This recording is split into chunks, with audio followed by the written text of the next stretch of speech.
आज सहयोग कार्यक्रम के तहत जन कल्याण संवाद कार्यक्रम में कई लोग जमीन के मामला को लेकर के आए हुए हैं। माननीय मुख्यमंत्री जी भी इसको स्वीकार रहे हैं कि महागठबंधन की सरकार बनने के बाद जमीन माफियाओं का बोलबाला हो गया और पदाधिकारी हिस्सेदार हो गए और खुलकर भू माफिया कमजोर तबके के लोगों के जमीन पर कब्जा कर रहा है, बेचने के लिए विवश कर रहा है, उसे बाध्य कर रहा है। उसी तरह से जल के मामला को लेकर के, पेयजल के मामला को लेकर के भी लोगों ने शिकायत किया है। आज सत्ता की लोलुपता में नीतीश कुमार जी कुर्सी के लिए समझौता कर लिए हैं, कुर्सी तो पकड़ लिए, लेकिन शासन पलंग पर चादर तानकर सो गया। कहीं दिखाई नहीं पड़ रहा है यह शासन। पिछले एक साल में सड़क से सदन तक विपक्ष की आवाज को ठगबंधन की सरकार दबाने का काम कर रही है। लोकतंत्र में विपक्ष सरकार का अंग माना जाता है, फिर भी सरकार द्वारा ऐसा करके लोकतंत्र की हत्या का प्रयास किया जा रहा है। और जो भी सरकार के नीति के विरुद्ध अपनी आवाज उठाती है, उसकी आवाज लाठियों से दबाने का प्रयास होता है। आज आप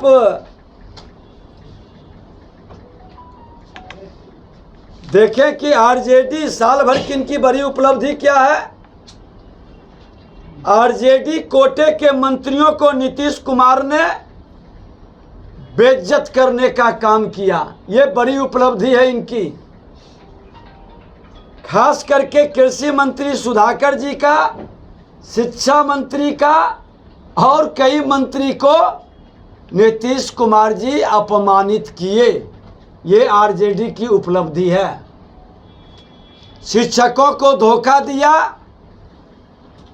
सालों से काम कर रहे शिक्षकों पर भरोसा नहीं किया और परीक्षा देने के नाम पर पूरी अराजकता का माहौल बनाया। बार बार नियमावली में संशोधन करके अपनी विश्वसनीयता को खत्म किया।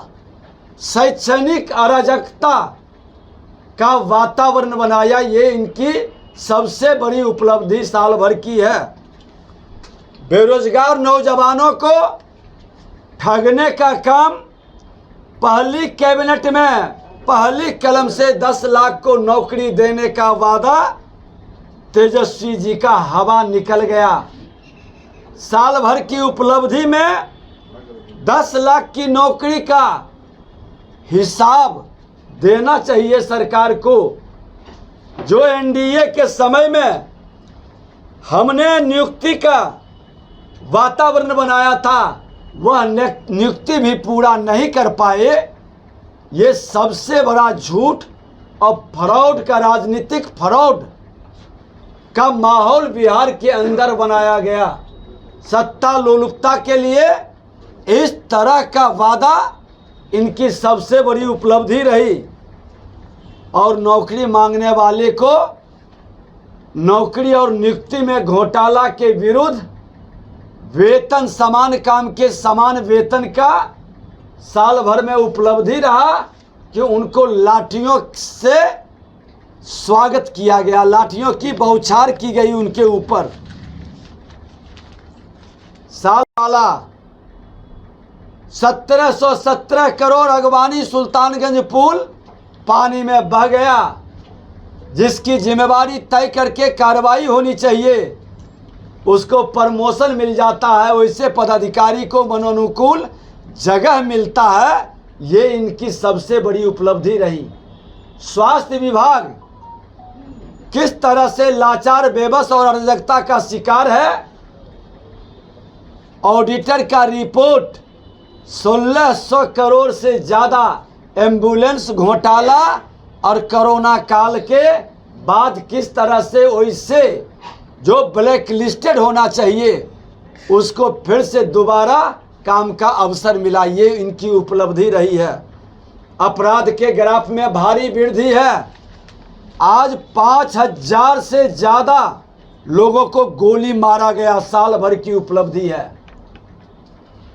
इनका जो अपराध के ग्राफ का है जो जारी होती है उसको भी कहीं न कहीं रोका गया है। थाना में केस रोकने की व्यवस्था बनाई गई है। हत्या, अपहरण, लूट, बलात्कार का उद्योग फिर से चालू हो गया। सरकार इस पर अपना जारी करे कि आज इतने लोगों को गोली का शिकार क्यों होना पड़ रहा है। और जिस राजधानी में माननीय मुख्यमंत्री, उप मुख्यमंत्री और बिहार की सरकार बैठती है, हर दिन एक लोगों को कम से कम उसकी हत्या होती है। रंगदारी और लूट तो अब थाने में लोग जाकर के शिकायत भी दर्ज कराना मुनासिब नहीं समझते, क्योंकि उसका कोई निदान नहीं, कोई कार्रवाई नहीं। अब सुशासन खत्म। जिस दिन से मुख्यमंत्री जी ने कहा कि ये जंगल राज के पुरोधा नहीं, ये जनता राज है, उस दिन से ये गुंडा राज में तब्दील हो गया और बालू माफिया, दारू माफिया, जमीन माफिया का सत्ता में भागीदारी और सत्ता से सड़क तक उसकी हिस्सेदारी और भय दिखाई पड़ रहा है। खुलेआम बालू माफिया गोलियों की बौछार कर रही है। शासन और प्रशासन मौन है। उस पर विपक्ष के प्रश्नों का, विपक्ष की आवाज का जवाब तक नहीं है उसके पास। एक भी समस्या का समाधान नहीं कर रहे। आज सत्ता में जब अपराधियों की भागीदारी हो जाए, माननीय मंत्री इजराइल मंसूरी पर एफआईआर मर्डर केस में नहीं करना, अपराधियों के मनोबल को बढ़ाना, और उसी मुजफ्फरपुर में जहां माननीय मंत्री इजराइल मंसूरी पर एफआईआर करने से प्रशासन को रोक दिया, प्रशासन को कठपुतली बना करके शासन के इशारे पर काम करने के लिए विवश कर दिया। पुलिस पदाधिकारी को नरसंहार मुजफ्फरपुर में हुआ और उस नरसंहार में सत्ता में बैठे जदयू के नेता का नाम आ रहा है। ये सीबीआई से, हाईकोर्ट के जज से जांच नहीं कराएंगे, क्योंकि सत्ता में अपराधियों और भ्रष्टाचारियों का चेहरा खुलकर सामने आएगा। ये इनकी साल भर की उपलब्धि है। साल भर की उपलब्धि है इनकी कि रामनवमी हो या मुहर्रम, तुष्टीकरण की राजनीति से खुलकर मंदिरों पर पत्थर चलता है। बहुसंख्यक समाज को झूठे केस में फंसाकर उसके बहु बेटियों के इज्जत से खिलवाड़ करने का एक मनोबल, उग्रतापूर्ण वातावरण बना है। ये इनकी उपलब्धि है।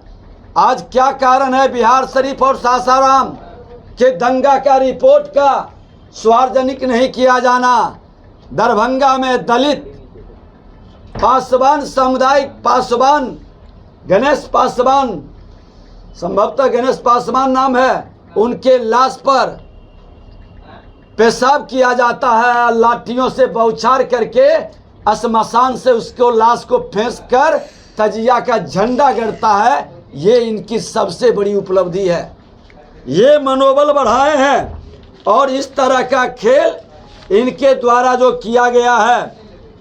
जनता दरबार, मुख्यमंत्री जी, आपका जनता दरबार और सुनवाई उप मुख्यमंत्री का सिर्फ खाना पूर्ति बनकर रह गया। आप वो जारी करें रिपोर्ट कि कितने लोग आए और कितने पर आपने कार्रवाई किया। हम तो विपक्ष जनता की आवाज़ को प्रेस मीडिया के माध्यम से शासन प्रशासन तक पहुंचाते हैं ताकि सरकार समाधान करे, लेकिन इनको लोकतंत्र में विश्वास नहीं है। ये जहरीली शराब से सैकड़ों लोगों की हुई मौत का मुआवजा भी पूरा नहीं दे पाते हैं और बीमारी कह करके उसको बरगलाने का, भटकाने का खेल खेलते हैं, ये इनकी साल भर की उपलब्धि है। आज साल भर की उपलब्धि में विशेष समिति का रिपोर्ट सदन पटल पर नहीं रखा जाना, जिसमें भ्रष्टाचार का करोड़ों रुपया का घोटाला था, क्यों उसको नहीं सदन पटल पर रख करके रोकना, बरगलाना और उस कमेटी को, MKCL का विशेष उस कमेटी को फिर से रीओपनिंग करना और उसको नीपा पोती का खेल करना, ये सरकार के भ्रष्टाचार की उपलब्धि है। विधायिका के मान सम्मान को गिराने का और हर ब्लॉक में विधायकों के लिए बैठने का कार्यालय जो हमने सदन के अंदर सर्वसम्मति से पास किया था, आज तक नहीं उपलब्ध कराना, विधायिका को कमजोर करना और अपमानित करने का इनकी उपलब्धि है। सदन के नेता माननीय नीतीश कुमार जी वैश्विक लोकप्रियता कुछ पच नहीं रही है, उन पर उम्र और संगत दोनों का असर दिख रहा है। मुख्यमंत्री के साल भर में जो सिद्धांत विहीन समझौता सत्ता के लिए किए हैं, उनका उम्र और संगत का असर दिख रहा है, जिसके खिलाफ बिहार के बिहारी, हर समाज के लोग लड़कर अपना बलिदान देकर, अपना जवानी को बर्बाद करके जिन लोगों ने बिहार को बदला था, बिहार को वहीं पर पहुंचा करके ये जंगल राज को गुंडा राज में तब्दील कर दिए, यही साल भर की इनकी उपलब्धि है। और बिहार के प्रबुद्ध जनता नीतीश कुमार के इस वैचारिक दिवालियापन से हतप्रत है, निराश है, हताश है। यहाँ का नौजवानों के प्रतिभा का अपमान करके बिहार के अंदर अराजकता का वातावरण, अपराध, भ्रष्टाचार को चरम पर पहुंचाना। आज सरकार का साल भर हुआ है। नेता प्रतिपक्ष जिस दिन से बने हैं, उस दिन नेता प्रतिपक्ष अपने साल भर की उपलब्धि, जनता के हित की लड़ाई को उस दिन हम विस्तार से बताएंगे। अविश्वास प्रस्ताव जो है सदन में पास किया गया केंद्र सरकार के खिलाफ, इसको क्या देखिए, ये अविश्वास प्रस्ताव उन वंशवादियों, भ्रष्टाचारियों की जमात लाई है, जिसको डर लग रहा है कि हमारा INDIA का गठबंधन एकजुट नहीं रह पाए, तो उसको एकजुट रखने का, जनता को भ्रमित करने का, मणिपुर के नाम पर अपनी राजनीति चमकाने का, और बिहार में जिस दलित बेटी का चीरहरण हुआ, जिसका वस्त्र फाड़ा गया, उस दलित के साथ सामूहिक पति के सामने बलात्कार किया गया, उसके संदर्भ में एक शब्द की चर्चा नहीं करना इनके दिवालियापन को दर्शाता है। इनको लोकतंत्र में विश्वास नहीं है, पूरा देश नजर नहीं आता है। जो श्रीमान राहुल गांधी और उनके नेता, उनकी मम्मी श्रीमती सोनिया गांधी मणिपुर के बाहर बिहार भी है, बिहार के अंदर हो रहे अत्याचार, व्यभिचार, अपराध, भ्रष्टाचार पर आपकी मुंह बंद क्यों है? बिहार की जनता सबक सिखाएगी। इस INDIA का चेहरे जो छुपाने का प्रयास कर रहे हैं और जो नौटंकी करके अविश्वास प्रस्ताव ला रहे हैं, अरे खुला बहस आपने क्यों नहीं किया? अविश्वास प्रस्ताव के पहले आप मणिपुर के अंदर जा करके विपक्ष का ईमानदार भूमिका क्यों नहीं निभाया? आपके वहां की घटना कोई पदाधिकारी दबा रहा था, एक सजग विपक्ष 72 दिन क्यों लगा? 72 घंटा के अंदर शासन प्रशासन को आपने चेहरा दिखाता, तो जनता समझती कि ये कांग्रेस के लोग अपनी जिम्मेवारी का निर्वहन कर रहा है।